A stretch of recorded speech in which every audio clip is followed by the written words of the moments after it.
Bem, gente, hoje é nosso último encontro do ano, em termos de oficina. A nossa ideia é tentar retomar isso ano que vem com um pouco mais de calma, de planejamento e mais descansados também, porque final de ano acumula muita coisa. Oi, Vera, tudo bem, Vera? Seja bem-vinda. Está todo mundo muito estressado já e é muita sobreposição de agenda. E eu queria depois combinar com a Juliana, não sei qual vai ser a situação da Juliana, não posso ficar comprometendo a Juliana na gestação. Mas com a Carol, eu vou discutir melhor depois, uma atividade ainda nessa linha para, especialmente o público do Cosmic, mas convite aberto a quem quiser participar, mas que seja um pouco mais prático, viu, Juliana? Não deu tempo agora de discutir com você e programar algumas atividades em que a gente desse tempo para que os participantes botassem a mão na massa com alguns exercícios planejados, né? Fazer uma oficina um pouco mais proativa, pedindo um pouco mais de ação, né? Ela está muito ainda teórica.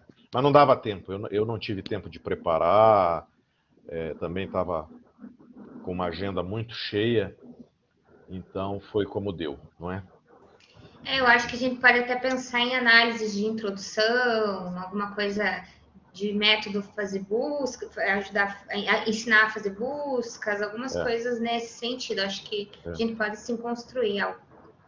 Até chegamos a pensar nisso, né? Que daí você teria uma participação mais ativa na própria busca, porque aí conecta com revisão sistemática. Mas não houve tempo. A gente não conseguiu mesmo, porque essas atividades, para serem interativas, tem que ter planejamento, senão elas ficam ruins também. Você perde tempo e não faz nada, né?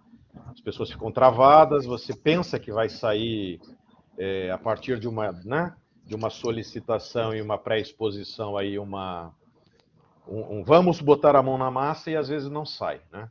Eu já testei isso em outros tempos, era bem difícil, mas se for bem planejado, dá para fazer sim. Hoje é a nossa última atividade, então, desse módulo, dessa oficina, e eu vou compartilhar aqui meu arquivo,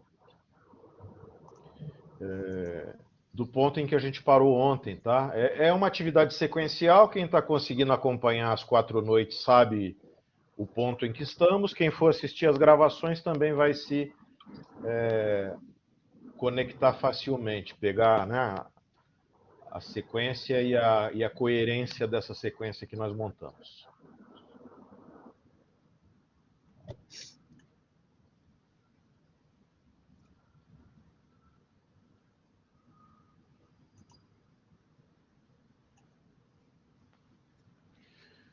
Bom, acredito que você já tem minha tela cheia aí, visível?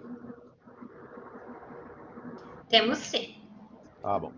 Então, só repetindo, na noite de ontem, em torno ali de 1 hora, demorou um pouquinho mais porque a gente conversou, discutiu um pouquinho, nós estávamos então na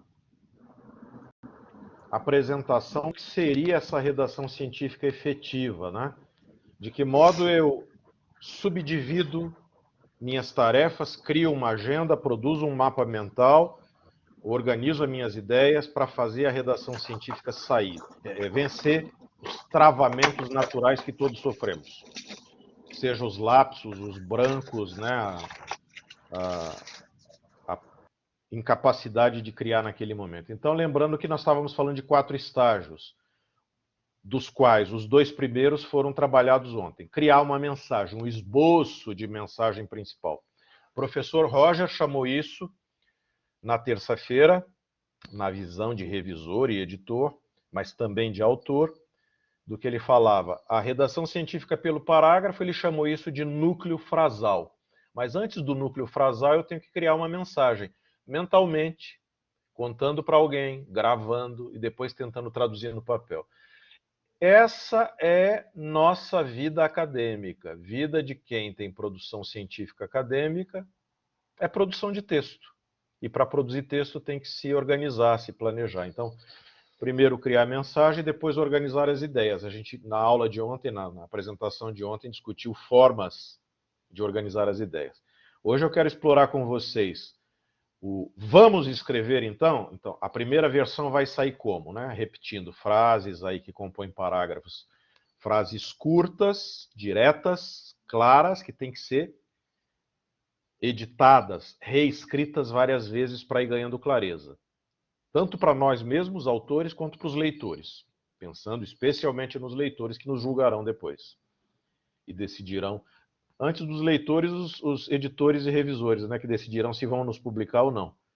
Mas decidindo nos publicar, os leitores também farão julgamento. Se a gente escreve bem ou não, se escreve com clareza ou não, se o que faz é interessante ou não, se tem aproveitamento. E aí vão decidir se vão nos citar ou não. Vocês já pararam para pensar quem vocês citam? Por que estão escolhendo citar? Então se coloquem no lugar dos que querem ser citados, não é? Então essa estruturação de parágrafo com sentenças mais curtas, evitar frases, parágrafos, períodos, sentenças longas, pontuar bastante, eu vou repetir isso ao longo da noite. E a quarta etapa, o quarto estágio, que é editar, editar e editar sucessivamente para ir ganhando objetividade e clareza.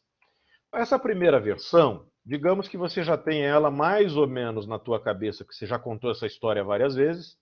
No nosso caso, a gente fica contando essa história em seminários, né, Juliana? Seminários da saúde coletiva, inclusive teremos agora dia 8. Seminários do PPGO, o júnior, o meio termo, o sênior.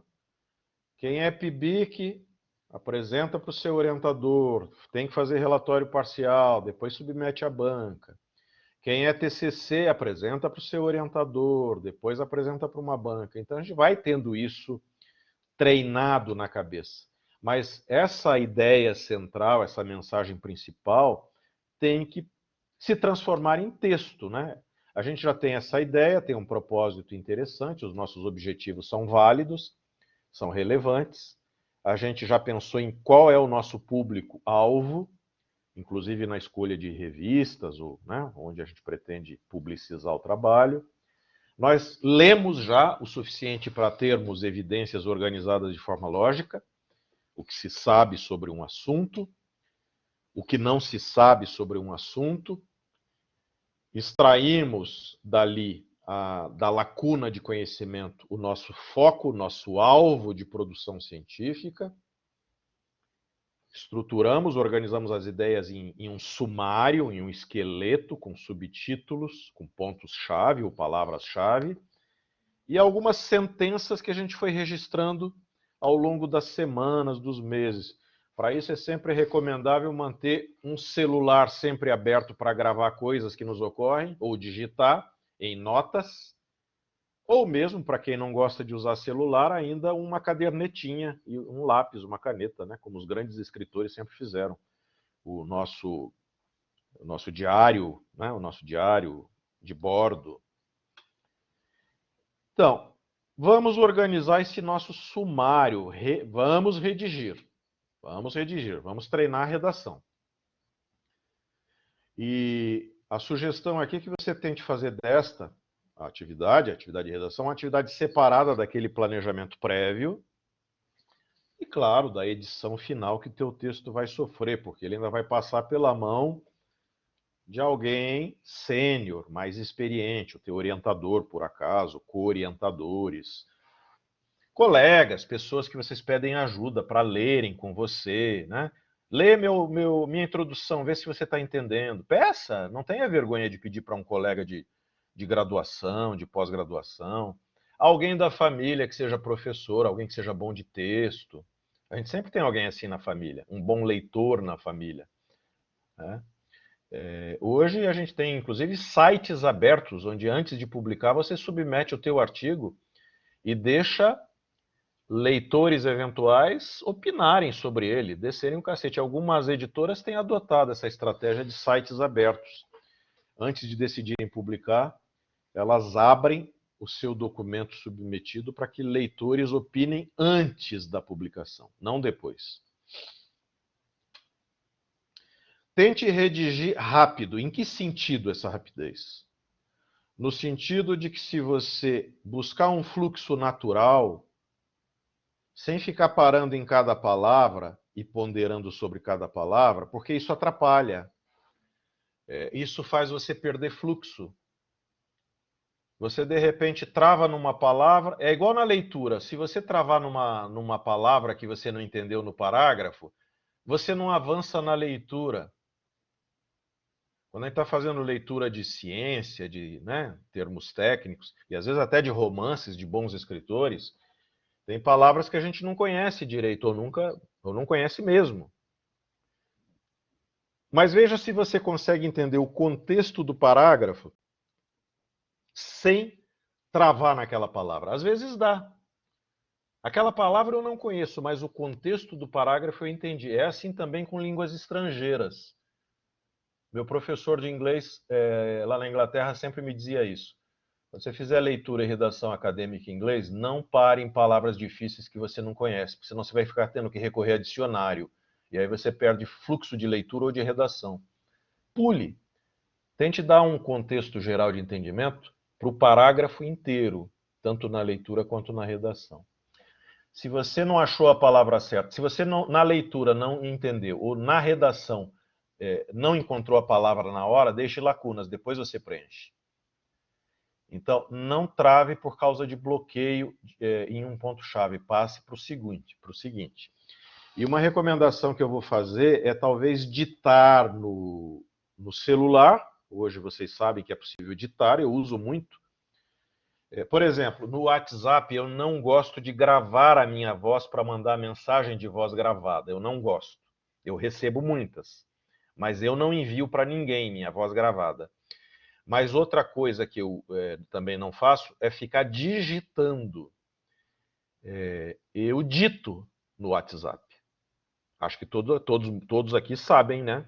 Que tem aquele microfoninho ali no teclado. Não sei, professor. Aonde que está essa maravilha?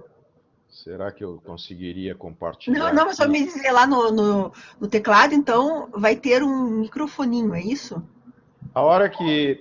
anota isso do teu lado aí, a hora que eu terminar aqui, eu Tá. interrompo o compartilhamento, mostro o meu celular e te digo onde é que está. Tá bom. Obrigada.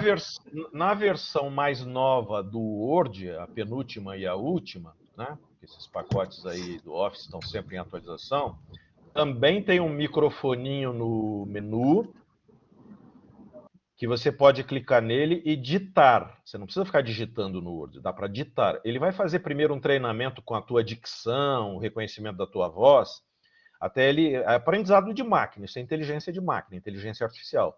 Até que ele, bem treinado, ele vai errar pouco. Você vai ditar, claro que um ditado com boa dicção, pronunciando bem as palavras, de maneira calma, não atropelada. E aí você ganha uma economia enorme. A minha irmã mais velha, que está fazendo uma longa tradução de um livro enorme em italiano, é a área dela, né? Letras português e italiano. Ela está fazendo tradução do italiano para o português de um livro que tem 1.200 páginas. Só que ela está com um problema sério nos dedos. Que ela está com uma artrose, os dedos estão inclusive já tortos. E eu resolvi presenteá-la com... eu dei primeiro um tablet e depois um notebook com uma versão nova do Office que ela pode usar o ditado. E isso poupou os dedinhos dela de uma maneira absurda, né? Isso é muito bom porque você mantém fluxo natural. Quando você tem as coisas na cabeça e vai falando, depois corrige. Depois corrige. Porque você vai ter que reeditar mesmo, o teu orientador vai revisar. Eu sou um revisor chato, os meus orientandos sabem. Né? Eu corrijo, e nunca tá bom, nem para o orientando, nem para mim mesmo. Né? Às vezes eu me pego vendo um texto que eu mesmo revisei, um mês depois, e falando, puxa, esse texto não tá bom não, né? Aí o orientando fala assim, mas foi você que revisou, esse parágrafo é teu. Aí falo, é mesmo, né? Tem disso, né? Então, de novo, como se estivesse contando uma história, use a própria voz, citando o argumento que sustentou a história. Né? Às vezes a gente colocou isso de uma maneira mais manual, em notas, etc. Você tem que achar teu tempo e teu lugar apropriados. Encontre o seu ambiente de concentração. Eu não sei qual é o de vocês, eu sei qual é o meu. Eu consigo ainda trabalhar bem à noite, quando a própria cidade está mais silenciosa. Mas se tiver rádio ligado, não me distrai. Eu, desde a infância, me habituei muito a trabalhar ouvindo música de rádio. Então, hoje eu boto num streaming aí, eu sintonizo uma rádio pela internet, ou seja lá o que for. Eu consigo trabalhar bem assim. No passado eu trabalhava bem de madrugada também, hoje eu já não tenho muito mais resistência para isso não. E eu sei o lugar onde eu me concentro também. Cada um tem que achar o seu momento, o seu lugar. Reserve meia hora, pelo menos 3 vezes por semana para fazer isso. Pelo menos 3 vezes por semana, quando você está em pleno processo criativo de uma tese, de uma dissertação, de uma monografia, de um TCC. Né? E se concentre em tentar achar a melhor redação inicial do teu abstract, do teu resumo. Depois ele vai ser corrigido, mas tente colocar a versão em miniatura do artigo inteiro, do teu material inteiro. É um grande exercício esse. Até porque ciência, eu já falei isso antes lá na quarta-feira, menos é mais. Menos é mais. Na língua inglesa, the shorter, the better, né? Quanto menor, melhor para a ciência. Ciência é economia de palavras. Editores são mesquinhos, pão duros. E o abstract é um bom exercício de tentar fazer do menos o mais, seja estruturado ou não, ele tem que falar por si mesmo, eu já falei isso antes, ele tem que ser autossustentável. Ou seja, se eu não ler mais nada do material do autor, o resumo tem que bastar para eu entender o que foi feito, qual é o objetivo, método principal usado, o resultado principal, o achado principal de pesquisa e a conclusão final. E aí se dedique à introdução, do modo como a gente já falou antes, anteontem, ontem. Traga todos os elementos dessa primeira versão para colocar a ideia central num contexto. Introdução é o quê? Primeiro para contexto, tema. Problematize o tema. O primeiro parágrafo tem a ideia central, o núcleo frasal e algumas ideias acessórias, onde você está problematizando o tema. Aí você vai dizer o que outros autores já publicaram sobre o tema, as lacunas, você vai justificar a necessidade de fazer uma nova pesquisa, trazendo o teu objetivo no último parágrafo. Redija isso. O que se sabe, o que não se sabe, o que se propõe a fazer. E isso ganhou no mundo científico, no mundo da redação científica e da revisão aí, da editoria, essa sigla SPQR aí. Na língua inglesa, claro, né, das editoras, das revistas inglesas e internacionais. Situation, problem, question e response. É isso. Qual é o contexto? Qual é a situação? Qual é o teu problema? Qual é a questão que você está propondo responder? É isso que você tem que tratar na introdução. Métodos. E métodos? Bom, depende do teu objetivo. Isso já foi dito isso ontem também, né? Acho que era a Juliane que estava abrindo o microfone para responder isso ontem, né? Eu perguntei, sim, o que métodos tem a ver com objetivos? É porque o método é o como, é o onde, é o quando, é com quem. Se eu tenho um objetivo, eu tenho que achar os melhores métodos que respondem aquilo. Tem coisas que são melhor respondidas qualitativamente, outras quantitativamente, outras eu tenho que usar abordagem complexa, sistêmica, qual e quant, etc. O que é importante em métodos? Pela ordem. Contexto. Vocês perguntam, mas o que é contexto? É a situação geral da pesquisa proposta, na qual você vai abordar o teu problema e da qual você vai retirar dados, informações, conhecimentos. Então, o contexto pode ser um lugar, um espaço geográfico, geoespacial, o contexto pode ser a situação de vida de uma população, né? Isso é típico nos estudos epidemiológicos, por exemplo. O contexto pode ser clínico-hospitalar, assistencial, o contexto pode ser de um laboratório de informática, o contexto pode ser tanta coisa, né? E no contexto também é bom que você vá, então, detalhando. O contexto também inclui o tipo de estudo, tá? O delineamento do estudo. É um estudo quant? É um estudo quali? É um estudo de base, de abordagem quantitativa, observacional, de coorte prospectiva. Parece até que eu estou falando do Cosmic, né? Embora o Cosmic não vá ser só quantitativo, ele vai ser quali e quanti também, ou até mais que isso, triangulação de métodos. Descreva a característica da população. Às vezes vale a pena dizer se é uma população branca, negra, amarela, indígena, LGBTQIA+, quilombola, ribeirinha, se é uma população de crianças, de adolescentes, de adultos, de idosos, de pessoas com deficiência, se é uma população rural, urbana, se é uma população mais educada, menos educada, de alta renda, de baixas condições socioeconômicas, o que mais? Enfim, né? É infinita a possibilidade de descrever uma população. E exponha como é que você obteve ou vai conseguir a tua amostra, se o teu estudo tem delineamento de onde se tira uma amostra.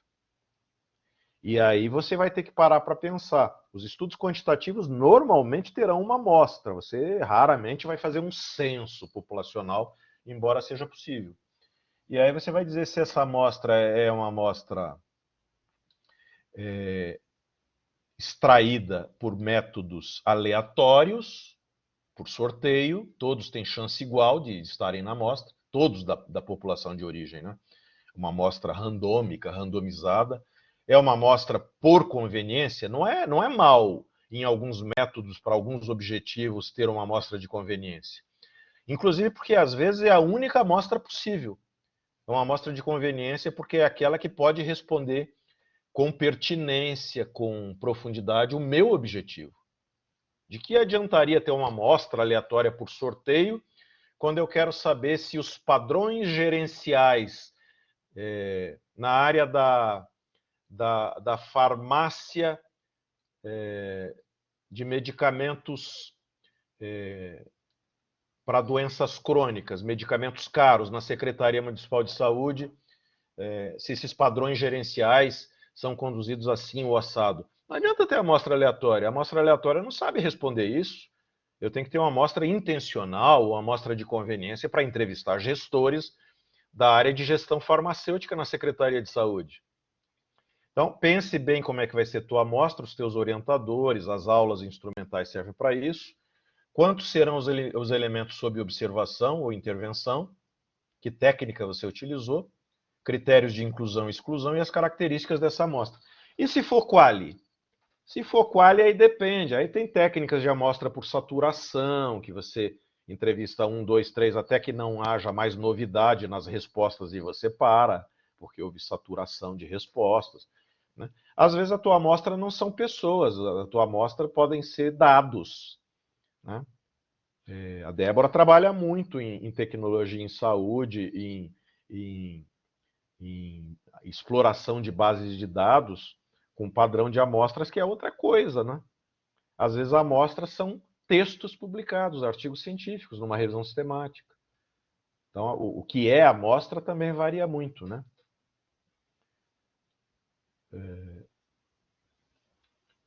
As variáveis, né? Isso aqui está pela ordem, viu? Como é que deveria ser estruturada na ordem lógica a seção de métodos.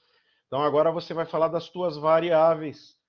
E qual é a tua variável dependente e independente? Quem ainda sofre com isso, não sabe classificar a variável, nem definir se ela é dependente ou independente, vai ter que se dedicar um pouquinho, conversando com o seu orientador. Normalmente, variável dependente, por exemplo, na área epidemiológica, que eu trabalho muito, variável dependente é o desfecho, é o resultado procurado.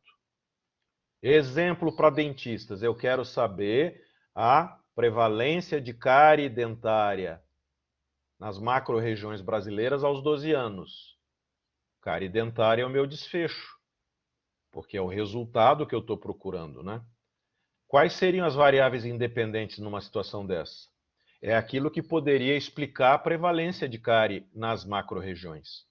Seria a dieta de grupos distintos que eu estou investigando nas macro-regiões? Seriam as condições socioeconômicas? Seria o nível de higiene bucal? Seria a escolaridade da mãe?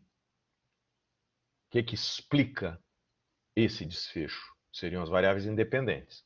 Mas, às vezes, eu não tenho variáveis, porque elas são mais típicas de abordagens quantitativas. Em estudos qualitativos, às vezes eu tenho categorias. Eu tenho, poderia chamar entre aspas também de variáveis categóricas ou nominais. Eu tenho fatores explicativos. Eu posso ter determinantes de uma determinada realidade ou fenômeno que eu vou investigar. Então, como é que elas foram quantificadas ou qualificadas, essas variáveis ou esses fatores? E eu ainda indico em métodos as técnicas de análise que eu pretendo usar. No começo de um projeto, quem está iniciando um TCC, um PIBIC, um mestrado, um doutorado, quem vai fazer as primeiras apresentações, às vezes eu não tenho ainda isso muito claro. Eu pressuponho que eu posso usar uma técnica A, ou B ou C. Mas claro que com o andar da carruagem, com o passar do tempo, quando eu já coletei dados, isso vai clareando qual é a melhor abordagem. O que eu não posso é, nem no começo, nem no meio, nem no fim, errar na técnica de análise. Errou a técnica de análise, naufragou. Naufragou, pode ter certeza, jogou tudo fora.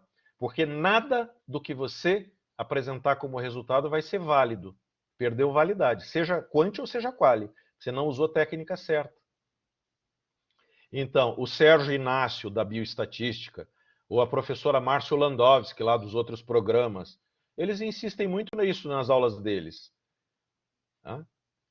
Se eu tenho uma distribuição normal de dados coletados, eu posso usar com tranquilidade a maioria dos testes paramétricos para analisar a distribuição normal. Mas se a distribuição não é normal, não é ensino, é aquela distribuição assimétrica, anormal, aí eu vou ter que apelar para dados não paramétricos, para análises não paramétricas, ou tentar normalizar essa assimetria dos meus dados, em abordagem quant, né? Eu mandei hoje no nosso grupo do LabMinds, vocês devem ter visto, um livro que critica nas abordagens quali e quant a usual técnica de Bardin. Todo mundo fala, vou fazer análise categorial, análise temática, análise de conteúdo. Baseado em quem? A referência citada, Bardin, Lawrence Bardin, né? Conhecidíssima, né, como referência, das mais citadas no mundo científico, especialmente na área da saúde. Esses autores que eu mandei o livro hoje para vocês, né, recém-lançado, ele diz, faz 20 anos que o material de Bardin não é atualizado. Vocês já pararam para pensar o quanto o mundo da ciência, das abordagens mudou em 20 anos, 2 décadas, com a velocidade que as coisas caminham hoje? E é uma crítica bem consistente. Eu não li o livro inteiro ainda, porque ele é meio... né, eu mandei em PDF para vocês, mas eu vi a sumarização e os comentários dos autores no blog. E eu achei bem pertinente a crítica que fizeram. E, claro, vocês têm que expor também, se for preciso, os aspectos éticos. Foi aprovado no Comitê de Ética da PUC, de pesquisa com humanos, ou no seu, de pesquisa com animais. Né? O termo de consentimento livre esclarecido foi oferecido para cada respondente da minha amostra, etc. E tal. Você vai detalhar isso, dá número de protocolo de aprovação, etc. Apontar nos métodos que você é alguém preocupado com a possibilidade de erros e vieses, porque toda pesquisa tem flanco aberto para isso, toda.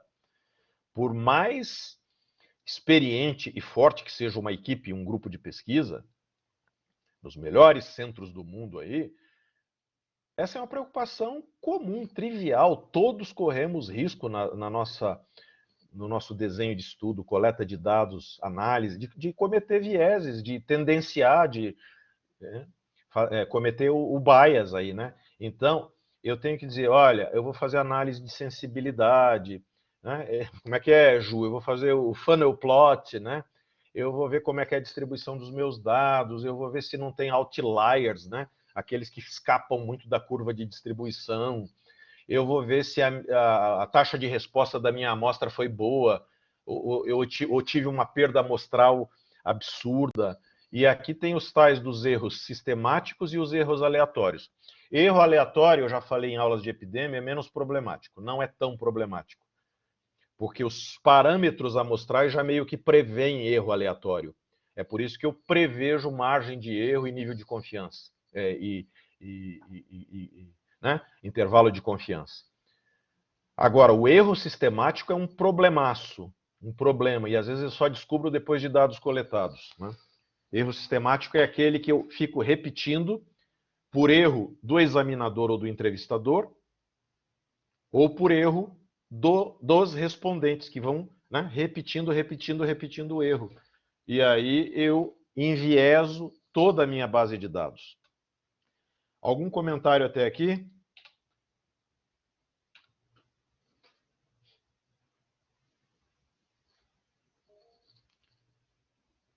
Nada?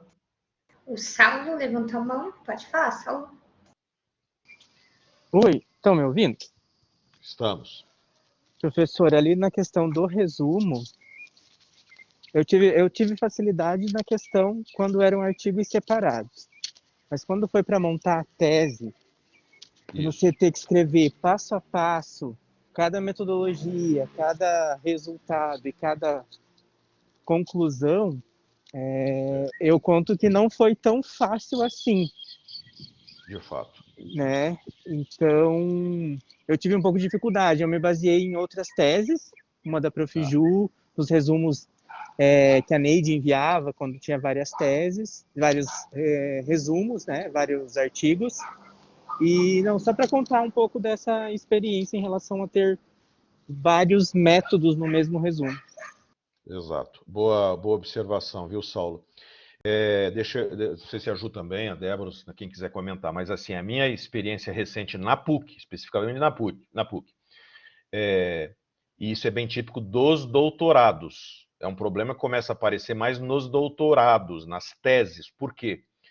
Porque normalmente num TCC, num PIBIC ou num mestrado, basta organizar um artigo, um material. Mas nas teses começou a haver muito a exigência de ter mais de um artigo. Então, na verdade, quando você vai fazer o resumo geral da tese, você tem que fazer uma combinação dos respectivos resumos de cada um desses artigos que vão compor a tese. Caso do Saulo, sei lá, 3 artigos, a gente já teve tese defendida com 5 artigos.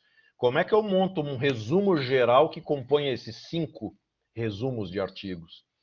Então, Saulo, uma coisa que ainda bem que tem acontecido na PUC é que esse resumo geral não está tendo limitação de palavras, porque ele propriamente não vai ser publicado numa revista, porque nenhuma revista aceitaria o tamanho que eles têm ficado. Então, a ideia aqui é fazer um resumo maior mesmo. Não vai dar para sumarizar como se fosse o resumo, né, super diminuto de um único artigo. E aí é compor. Por exemplo, você teve 3 resumos de artigos, tem que trazer tudo isso para o resumo geral da tua tese, vai ter que compor na seção objetivo os 3 objetivos desses 3 artigos. Na seção métodos, meio que sumarizar os 3 métodos usados pela ordem, artigo 1, artigo 2 e artigo 3. Na seção resultados, pela ordem, o que foi encontrado, os achados dos 3 artigos. E na seção conclusão, compor a conclusão dos 3 artigos. Dá trabalho, eu concordo com você, não é fácil. E a gente tem visto os doutorandos sofrendo muito com a redação desse resumo geral de tese.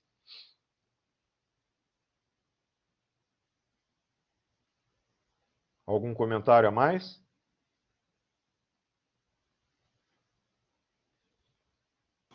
Falando de resumo, professor, a Carol agora a gente está finalizando, né, a escrita da dissertação dela e a gente está seguindo a escrita do resumo o trabalho dela é uma revisão sistemática e ela está escrevendo o resumo de acordo com o checklist do Prisma, que é uma ferramenta muito utilizada em revisões sistemáticas, e ele traz ali todos os tópicos que são recomendados em ter um resumo. E a dificuldade que a gente está tendo agora é contemplar todos os tópicos que o Prisma exige em uma quantidade de palavras limitadas que o programa de pós-graduação em odontologia limita. Então, assim, a gente está vivendo, não são vários artigos, é um artigo só, mas a gente está vivendo isso, tentando seguir um checklist, mas não vai caber todas aquelas informações dentro da contagem de palavras que é exigida.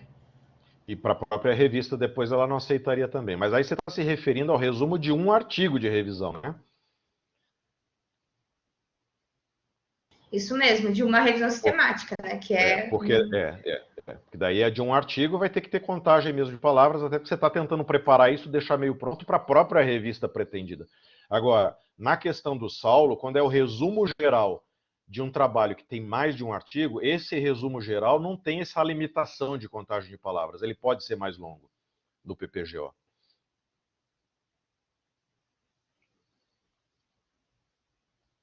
Bom, vamos seguir aqui para dar uma olhada nos tais dos erros e vieses, só para ilustrar um pouquinho. O que vocês estão vendo nessa imagem? Lá em cima.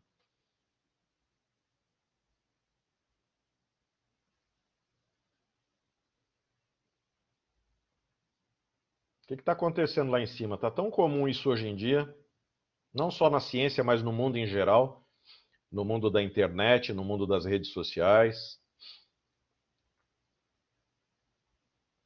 Alguém interpreta para mim o que tem lá em cima? Juliane, pode falar.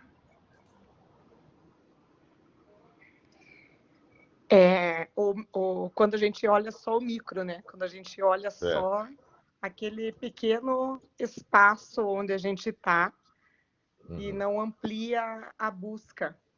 Não amplia a visão. Não amplia o olhar, né? Para, de repente, determinar quais são os possíveis vieses que a gente pode ocorrer ali. Eu acho isso tão ilustrativo, assim, na forma de um quadrinho, né? De uma tradução simplificada, porque é o que tem acontecido no mundo em geral e no mundo científico às vezes, quando você se mete dentro de uma bolha e quer ver o mundo, a realidade, só pela tua bolha. Isso a gente chama, inclusive, de viés de confirmação ou de autoconfirmação. Se eu estou na minha bolha e eu só recebo mensagem de gente que pensa igual a mim, eu só estou tendo viés de confirmação, porque eu não estou tendo nenhuma opinião contraditória que questiona a minha verdade. Esse é um problema do mundo hoje, e por isso que se dissemina tanto ódio e tanta fake news. Olha como isso se traduz aqui para baixo. Vamos ler aqui para baixo. Inclusive, quem publicou isso foi aquela famosa, hoje em dia, no Instagram e nas redes, infectologista chamada doutora Luana Araújo, que depôs lá na CPI da Covid. O quadro à esquerda é quem está olhando na bolha. E ele está dizendo, não, eu estou vendo os hospitalizados agora e os vacinados em vermelho, o bordô aqui, tem mais casos dos que os não vacinados em verde. Mas o que está acontecendo? Ele está olhando o mundo pelo buraco da fechadura dele, pela bolha dele. Porque se eu vou para o quadro real hoje em dia, que fica à direita aí da seta, eu estou vendo do grande espectro dos já vacinados, seja no Brasil, nos Estados Unidos, em muitos países, um número bastante reduzido dos que foram hospitalizados. Enquanto entre os não vacinados é metade. Metade. Entre os não vacinados, 50% de hospitalização. Entre os vacinados, 10% de hospitalização. Vocês podem dizer, mas isso é só desenho. Essa doutora Luana tá viajando na maionese. Então vamos ver dados reais. Lembrando que esses são dados congelados, tá? A dinâmica de uma pandemia é muito veloz. O país desse gráfico aqui, que ontem podia estar com uma situação, uma semana depois está em outra. Mas vejam, barras à esquerda, porcentagem de vacinação, e barras à direita, mortes por milhão, num período de 2 semanas. Se eu lanço os dois grupamentos de dados de países numa planilha e vou analisar estatisticamente com o Sérgio Inácio, com quem for, até no Excel dá para fazer, no SPSS, isso dá uma correlação negativa bastante forte. Quanto mais vacinados, percentualmente, menos mortes por milhão. Tá? Aí o sujeito que está olhando pela bolha, pelo buraco ali do muro, pega, porque ele é cheio de preciosismos, né?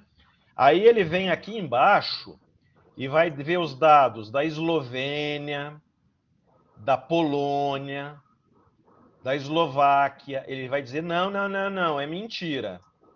Porque aqui tem um percentual menor de vacinados e o número de mortos por milhão também é baixo. Mas ele só viu esse pedacinho aqui. Ele não analisou todo o resto dos dados e a correlação que dá. E lembrando que, inclusive, isso aqui já mudou completamente. A Eslovênia decretou lockdown ontem.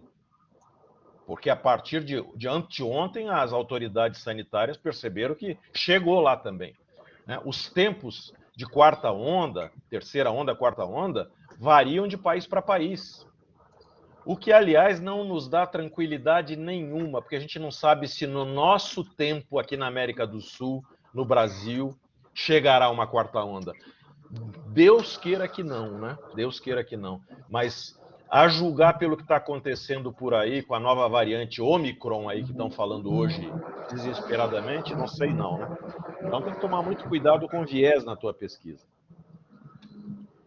Bom, apresente os teus achados principais nos teus resultados, no primeiro parágrafo. Faça um breve resumo introdutório dos teus resultados, de uma maneira que já vá respondendo genericamente teus objetivos. Ontem eu falei, uma boa maneira de começar a redigir a seção resultados é copiar e colar meus objetivos. Copia lá os objetivos e cola no primeiro parágrafo de resultados e tenta responder com o que você encontrou. De uma maneira, claro, narrativa agora, né? E aí vai ilustrando, apresente ordenadamente. Né? Se você teve objetivos específicos, pela ordem dos objetivos traçados lá atrás, objetivo 1, objetivo 2, objetivo 3, vai apresentando teus resultados. Vai dando sustentação à mensagem principal que você tinha lá no começo. E vai dando sustentação à conclusão que você vai tomar daqui a pouco. Aí à frente na redação. Você ficou tentado a mudar resultados ou mudar os teus objetivos? Cuidado, hein? Cuidado. Cuidado que isso é fraude de resultados, fraude de redação científica, né? Às vezes a gente se frustra com resultados, mas fazer o quê? É o resultado que obteve. Eu trabalhei na orientação recente de uma tese em que o orientando queria muito encontrar um resultado, não encontrou. Ele ficou frustrado, eu sei que ficou. Mas foi o que encontrou. Não tente mudar as coisas e manipular resultados, bases de dados, né? Como é que você vai apresentar isso pela ordem? Combinando texto, tabelas, figuras, às vezes quadros adaptados também. Combine é uma combinação de texto, tabela e figura. Lembrando que, se eu apresentei na forma de uma tabela, não seja repetitivo. Não queira apresentar a mesma coisa na forma de uma figura, de um gráfico. Ou é uma coisa ou é outra. E aí tem que decidir qual é que expressa melhor o que você quer. É tabela ou é gráfico?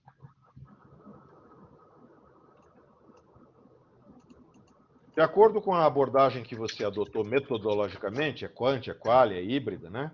E dependendo do seu leitor, você tem que estar pronto no seu texto aqui para dar sustentação ou categórica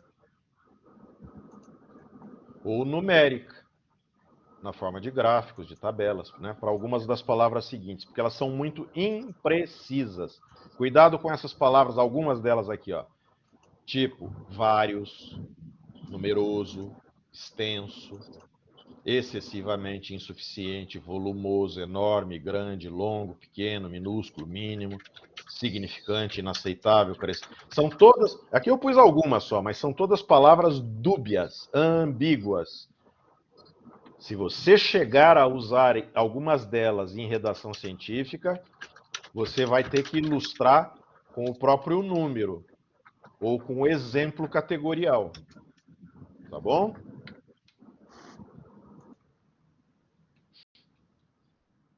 E usar amostras, cuidado, veja se nos teus resultados você vai precisar apresentar pesos amostrais, especialmente quando são estudos amostrais mais complexos, estudo de clusters, de subgrupos, o SB Brasil, Saúde Bucal dos Brasileiros, que a gente vem fazendo há várias décadas aí, necessariamente tem que ter peso amostral, ponderação amostral. Porque a gente estuda as capitais, tamanhos amostrais diferentes, a gente estuda cidades do interior das macro-regiões brasileiras, amostras de tamanhos diferentes, tem que fazer ponderação.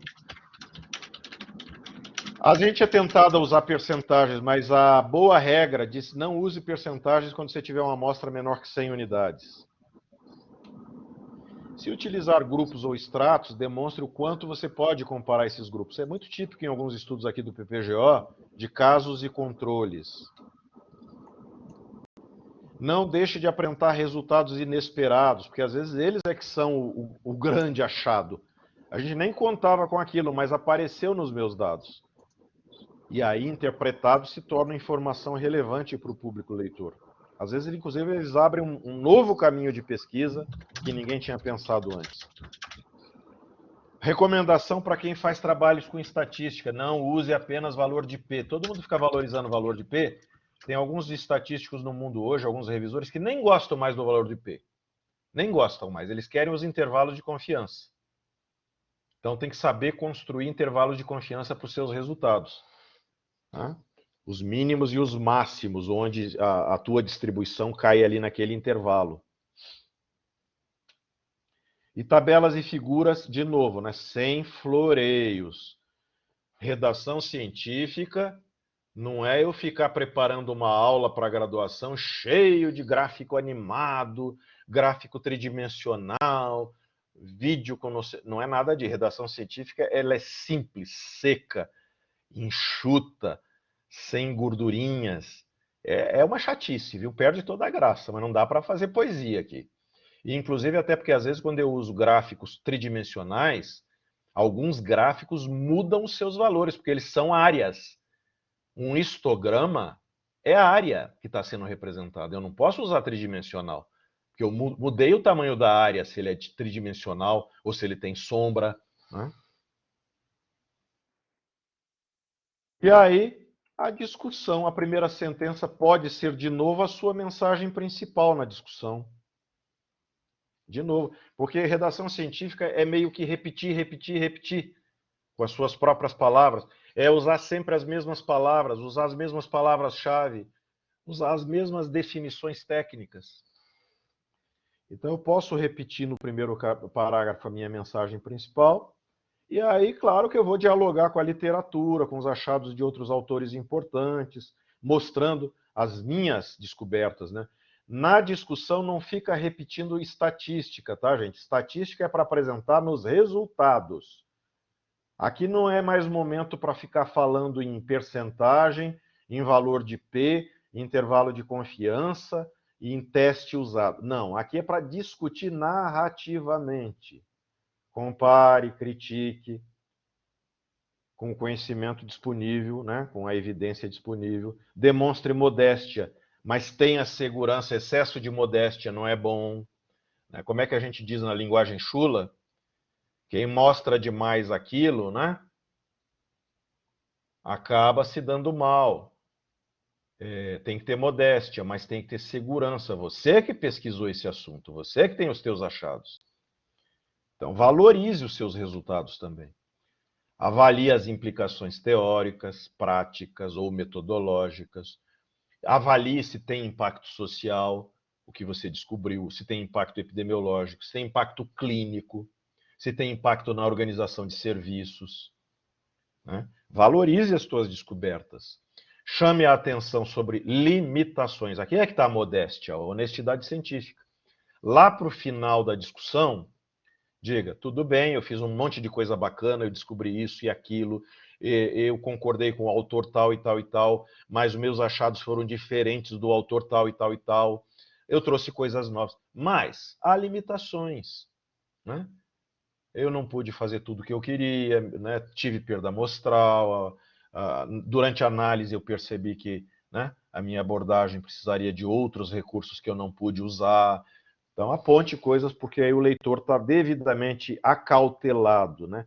Interprete meus achados com confiança, porque está sendo publicado e você está lendo, mas tenha cautela também, porque eu não tenho a verdade absoluta do universo, né? há sempre possibilidade de que meus achados sejam contestados futuramente, etc. E dê, de novo aqui, especialmente na conclusão, a evidência-chave que responde de forma definitiva o teu propósito, o teu objetivo de pesquisa. Algumas revistas vão pedir essa última parte numa sessão separada da discussão. Você vai ter que dar uma nova sessão ao título de conclusão, com um breve parágrafo, um parágrafo enxuto que responda definitivamente aquilo que você julga importante relatar como conclusão. Sobre as referências, se você utilizou um gerenciador bibliográfico, você está feito. Foi-se o tempo que tinha que fazer tudo à mão, aquele sofrimento, o que estava citado no corpo do texto não aparecia na lista final. Depois que eu fiz 1, 2, 3, 4, 10 revisões, eu cortava um monte de coisa. O que estava na lista final já não estava mais no corpo do texto. Agora não, agora você tem os gerenciadores que ficam escaneando o teu texto o tempo todo. Automaticamente eles atualizam suas referências. Uma dica, a Jaime Cury nos falou isso um dia aqui. Editores internacionais, de revistas internacionais, gostam de literatura em língua inglesa. É assim, fazer o quê? Então, se você vai usar e citar autores, por exemplo, que publicaram em português, traduz os títulos das suas referências para inglês. Os títulos devem aparecer na lista final em inglês. Tem a parcimônia, não pode citar muita coisa, né? Em artigo, normalmente, aí entre, vai lá, 25 a 40 referências citadas. A maioria das revistas cai ali na faixa das 30 referências. Estudos de revisão sistemática pode ter um pouco mais, porque, claro, você está incluindo um monte de referências às vezes, então pode ter aí, sei lá, né? 60, 70, 80 referências também. Use com rigor e busque oferecer facilidade de acesso. Tudo que tiver publicação digital, cite o link, o DOI, né? Para que só clicar você já acesse. Teste os links e os DOIs para ver se estão abrindo mesmo as referências. E sabemos todos hoje, não podemos desprezar a chamada literatura cinzenta. Alguém tem dúvida do que é literatura cinzenta? Professor, eu não tenho dúvida do que é. Minha dúvida é por que a gente considera a literatura cinzenta? Antes não era bem visto. Antes que eu digo é assim, há mais de 10 anos atrás, quando eu fiz doutorado, era horrível citar literatura cinzenta. Nenhuma banca, nenhum editor, nenhum revisor gostava. Inclusive reprovava a gente. E isso mudou diametralmente, né? Do não querer, agora tem que ter. Explique, Juliana. Então, hoje em dia se inclui muito literatura cinzenta, principalmente quando a gente trabalha com revisões sistemáticas, porque a gente evita, sim, um viés que a gente chama de viés de publicação. O que é isso? As revistas tendem a publicar artigos que deram resultados que o tratamento, por exemplo, teve efeito. E aquele que não teve efeito, as revistas, a gente tem dificuldade de publicar, ou o pesquisador deixa na gaveta, porque pensa, não achei resultado nenhum, eu não vou publicar. Então, esses artigos ficam na literatura cinzenta, então eu tenho teses ali não publicadas, dissertações, enfim, esses tipos de trabalho fazem parte da literatura cinzenta, a gente tem outras coisas, mas principalmente aí nesse caso, teses e dissertações não publicadas, e trazem resultados importantes. É importante a gente considerar esses estudos que não tiveram resultados significantes, o tratamento não foi melhor, por exemplo, do que o controle, tendo em vista que a gente não analisou a qualidade, por exemplo, desses estudos. Os estudos podem ser muito bem delineados e não foram publicados porque não acharam os resultados esperados. Então, hoje em dia, a literatura cinzenta tem sido fortemente estimulada e hoje é o contrário. A literatura cinzenta tem aí um papel importante nas buscas, tendo em vista isso, a gente evitar que nossos resultados tenham essa tendência pelo viés de publicação. Agora, Gisele, assim, ó, Até o Prisma hoje em dia, né, Ju, tem um campo próprio para colocar ali, busca de literatura cinzenta, né? Busca direta com autores que não estavam publicados, etc. Agora, cuidado, tá? Nem tanto ao mar, nem tanto à terra. A gente tem que ser sempre muito equilíbrio e ganhar maturidade no mundo científico. Evite teses não publicadas, e especialmente teses, muitas delas não disponíveis eletronicamente, claro, mas assim, olhe onde essa tese, essa dissertação foi feita. Se ela foi produzida lá em São João da curva, de onde o vento faz a curva, é problemático. Ninguém vai olhar com bons olhos essa dissertação e essa tese. Agora, eu achei no banco de teses da USP, da Unicamp, da PUC do Paraná. Bom, tá legal, tá, né? De uma boa instituição, de um bom repositório. Eles têm os cuidados devidos, né? Olha o cuidado então, que a gente tem para fazer o depósito na nossa biblioteca, autorizar material eletrônico, o rigor com que a gente analisa a versão final, traduzida e etc. Diga, Gisele. Então, é essa que era a minha dúvida, né? Se ela não foi publicada, se ela está lá dentro do repositório da USP e ela não foi publicada, por que será? Não, é porque às vezes ela tá submetida, mas está demorando. Ela foi recusada a primeira vez, mas um dia ela vai ser publicada. Ou aquela então situação. Essa entra, né? Ela entra, porque você vai achar facilmente nessas situações o PDF dessa tese. Ou você vai localizar pelos sistemas ainda existentes hoje de comutação de bibliotecas, né? Agora, de novo, cuidado com instituições de reputação duvidosa. Cuidado com relatórios muito, muito, muito restritos. Por exemplo, de prefeituras, de governos, secretarias, de coisas que eram do tempo do mimeografado a álcool. Lembra do mimeografado a álcool? Lembra. Eu tenho um monte desse material do meu tempo de mestrado guardado aqui, mas quem é que vai achar um troço desse hoje?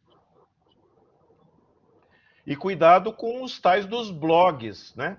Com os tais dos youtubers, os bloggers e os youtubers e os palpiteiros da vida, que são o quê? Com todo respeito às nossas tias e tios, mas a tiazinha do Zap não vale, né? O tiozão da poltrona assistindo futebol e falando de regressão logística, não dá, sabe? Não dá. É muita fake news, é muita bobagem, gente opinando sobre tudo que não sabe, né? E mentindo descaradamente por interesses ideológicos, políticos, econômicos. Então, é traste. Ignore. Passe longe disso. Olha o que o site da USP diz aqui para nós, ó. Esse site, inclusive, eu já citei antes em outra noite aí, que vocês devem depois visitar, é muito bom. Literatura cinzenta é o que está abaixo da superfície do iceberg e que a gente tem que olhar com muito carinho, com muito cuidado, aquilo que eu vou aproveitar, aquilo que eu não vou aproveitar. Mas tem muito conhecimento bom a ser descoberto e preservado em literatura cinzenta. Bom, quais os indexados que vocês podem buscar? A Juliana tem outro tanto aqui, né? O Google Acadêmico, o Internet Archives, o Medinar, o Oyster, o OpenGrey, por áreas aqui, né? O PsychoExtra, a própria Wikipedia, o World Wide Science, Blog Search Engine, o Open Access, Thesis and Dissertations, a EBSCO, né? CAPES, Catálogo de Teses e Dissertações da CAPES, a Biblioteca Digital de Teses e Dissertações, enfim, vai embora, sabe? Hoje em dia tem muita coisa, o que a gente chamaria do GREENet, né? Sites indexados que reúnem como repositórios essa literatura cinzenta. Olhem com cuidado a Cochrane sempre, porque lá vocês têm alguns artigos publicados retirados de bancos de dados bibliográficos, mas vocês também, às vezes, têm clinical trials ainda não publicados, open trials, ensaios clínicos ainda abertos, né? Só teve registro primário, mas não foi publicado. Tem uma plataforma internacional de registro de ensaios clínicos da Organização Mundial de Saúde. A própria Prospero, né? Alguns falam Próspero, mas Prospero, que é onde, se você vai fazer uma revisão, você vai registrar a tua revisão, né? É uma grande base internacional de registro. O Instituto Joana Briggs aqui, que a gente usa muito para fazer revisão sistemática e meta-análise. O registro de ensaios da União Europeia. Então, são lugares onde você encontra protocolos não publicados. E hoje, eu já comentei agora há pouco, se criou uma nova iniciativa mundial de ciência aberta, que é você submeter teu manuscrito em ciência aberta para que os editores analisem como é que está sendo o comportamento desse teu manuscrito pré-submetido ali, né? Não publicado, né? Pré-publicado, para ver que críticas ele está recebendo. É uma espécie daí de peer review aberto.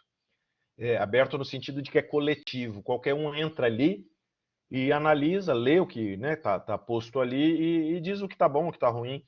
E isso dá chance, inclusive, do autor melhorar muito o que ele vai tentar depois, de fato, publicar. E é por áreas. Esse ArcV aqui é da área de saúde. Tem da área biológica aqui, ó, BioArcV. Tem o da área de química, Chemic, né? Da área de ciências da terra, das engenharias, da área do direito, da área da psicologia, da área das ciências sociais e humanas. Isso é uma bela iniciativa e está pegando, viu? Ela está muito forte hoje em dia. São os tais dos pré-prints, são pré-publicações, tá? Eles vão melhorar muito antes de serem, de fato, publicados. Isso evita, inclusive, que depois tem que se fazer retratação. Artigo publicado que tem que ser removido porque foi descoberto tardiamente que ele tinha erros graves. E o título que vem por último, claro, antes você tinha títulos provisórios nas várias fases. Aí depois que você foi para a banca, apresentou, qualificou, defendeu, às vezes os revisores do artigo pedem para mudar título. Então é o elemento mais lido, você vai ter que ter muito cuidado com ele. Títulos e descritores. Lembre-se que o serviço de indexação vão usar para recuperar com programas de busca o título. Teu título também tem que ter descritores, lembre disso, hein? Lembre de incluir descritores, palavras-chave, mesh, dex no teu título. Termos que realçam o conteúdo mais importante do artigo em palavras que são compreensíveis e recuperáveis por esses buscadores, os programas de busca. Então, vão lá, não deixem de ir, né? Na BVS BIREM, para ver DEX, Descritores em Ciências da Saúde, aqui no Brasil, América Latina, e o Medical Subject Headings na Medline, né? Os MESH. Edite, edite, edite. Cada estilo de revista tem que ser respeitado, mas normalmente você agora vai ter uma última versão em terceira pessoa, voz passiva. Voz passiva. O Word, o meu, por exemplo, está programado para acusar quando tem voz passiva, os verbos estão apassivados. Ele fica dizendo, cuidado, voz passiva, mas é assim mesmo que eu quero. Não adianta ficar sublinhando no Word lá automaticamente, porque eu quero na voz passiva. Verbos no passado, quando? Essa é uma dúvida de estilo. Quando é que eu devo usar na redação final verbos no passado? Aquilo que você já fez e os resultados encontrados ficam no passado. Mas no mesmo texto eu posso usar verbos no presente. Para quê? Para os achados da literatura citada, por exemplo. Porque quando eu estou citando um autor, aquilo não ficou no passado. O que ele publicou está valendo hoje, agora. Então, eu vou usar no presente o verbo. O autor disse não. O autor citado diz que. Não é? Ele disse que a coisa era assim. Não, ele diz que a coisa é assim. Então, o verbo no presente. Estilo é uma coisa de refinamento no final. É muito bom passar por uma revisão gramatical, ortográfica de estilo. Lembre-se, para finalizar, seu texto é como uma janela envidraçada através do qual o leitor, o revisor, o editor, a banca quer ver o que você quer dizer. Se os vidros estão limpos e polidos, ele vê. Se tiver embaçado, danou-se. Tem que ter objetividade, transparência, logicidade e facilidade. Sentenças curtas, mas não parágrafos curtos. Ordem direta. Padronização e repetição de palavras-chave ao longo do texto. Trabalhe com dicionários eletrônicos ou em papel, impressos, né, para ajustar melhor as palavras. Utilize sempre palavras ou expressões de ligação. Não é abusar disso, mas entre um parágrafo e outro tem que ter umas conjunções, uns advérbios, para ir sinalizando o leitor, né? Não dê cavalo de pau que o leitor se assusta. Corte, corte, corte, pontue, pontue, pontue, edite, edite, edite, né? Aí tem vários guidelines, aí requisitos para manuscritos apresentados a periódico, isso aqui é clássico, dá para clicar aqui e olhar os requisitos. O Strobe para estudos epidemiológicos, consorte, né, para ensaios clínicos, estudos de diagnóstico, de acurácia diagnóstico STARD, o MUSE para meta-análise, o Quorum, o Trend, o Orion, o RioGenet para estudos genéticos, e assim por diante. Esse site é fundamental entrar nele, dar uma olhada nele. Tem material lá em inglês, em alemão, em português, em espanhol. É fundamental entrar nesse site, o Equator. E é fundamental encerrar, porque já passamos do nosso horário, a gente está cansado, a gente quer tomar um vinho, quer tomar uma cerveja, né? Quer conversar com os amigos, com a família, olhar o pet, a caminha do pet. Eu estou falando isso porque eu estou vendo a Gisele na minha frente agora, é a caminha do pet. Não é verdade, Amanda? Não é isso? Chega de mimimi, de blá blá blá, Samuel. Pô, é sexta-feira, sextou, Samuel. Olha lá, cadê meu pet? Ele tá fora da caminha. Ele dorme do lado da cama, professor. Que bonito. Ele tem 5 camas, ele quer dormir no chão. Então, tudo bem, vamos lá. Legal. Amanda, Carolina, Débora, Douglas, Emily, Gisele, Isabela Silva, Isabela, Andréia, Juliane, Nayara, Saulo, Vera, Juju, muito obrigado por terem paciência comigo, tá bom? Eu sou um velho professor falante, às vezes hiperfalante, mas eu sei que vocês vão me desculpar. Estão me ouvindo, Não, imagina. professor Sinal? Sim. Está me ouvindo? Aqui. Sim. Não, que eu queria aproveitar esse momento, é o nosso último encontro, né, para fazer um agradecimento especial, tanto para o professor Samuel, para a professora Juliana, em nome de todos, por ter reservado a agenda, porque a gente sabe o quanto é difícil, né, esse final de semestre, ter um espaço na agenda, ter nos ajudado a organizar essa oficina, a fazer os convites, a distribuir, fazer o convite para o professor Roger, que foi super legal, e por conduzir a nossa oficina com tanta maestria, que eu tenho certeza que tanto para mim, quanto para todo mundo, que pôde aproveitar muito e que pôde trazer ainda um embasamento ainda maior, né, para o nosso conhecimento. Então, eu queria agradecer mesmo, em nome de todo mundo. Obrigado, Carol. Obrigada, professor. Obrigada a todo mundo. Deixa eu ver o chat aqui. Eu estou vendo, o Douglas deve ter dito aqui que nunca ouviu esse termo, que acho que é mimeógrafo, né? É isso, Douglas? Está vendo como é coisa de velho? Tá bom. O cheiro era ótimo, né, professor? O cheiro de mimeógrafo foi uma delícia. Preparar a prova no mimeógrafo. Foi da massa cinzenta, professor, que eu não tinha ouvido falar da literatura cinzenta, na verdade. Da literatura cinzenta, tá certo. Valeu. Bom, o que mais? Acho que não tem mais nada de... A Ju respondeu a dúvida da Isabela sobre o prisma, né? Se bastaria citar ou não, né? Tá bom. Acho que não ficou nada sem resposta, tá tudo ok. Débora, pontapé na bunda Aham. Não, eu só provoquei o Douglas. Tá bom. Ô, Juliana, Carol, para a gravação aí, porque vai chegar a fase do xingamento e